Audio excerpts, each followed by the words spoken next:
Hello everyone, I am Fiona. In this video, we will explain how to ensure that the PE film is fed in the right direction.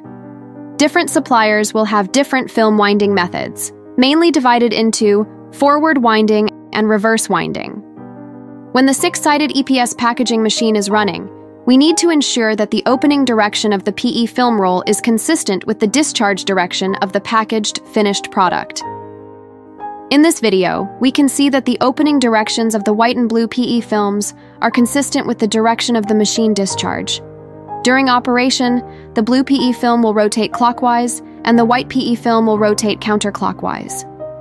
To solve this, we can adjust the direction of the motor by swapping the 2 wires of the motor, thereby controlling the winding direction of the PE film to ensure forward film feeding.